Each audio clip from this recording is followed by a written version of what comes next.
Hello everyone, I hope you are doing well. Today we will talk about how to fix or how to solve the problem of iHerb app. You will click on settings. In this page you will click on apps, default apps, app settings. In this list here you will search about the application of iHerb and you will click.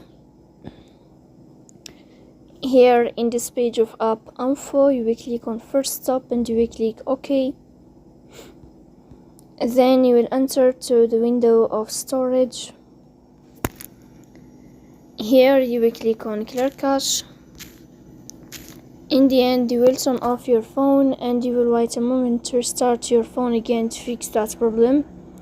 So please don't forget to support us by like and subscribe. See you next time and thank you for your watching and your attention.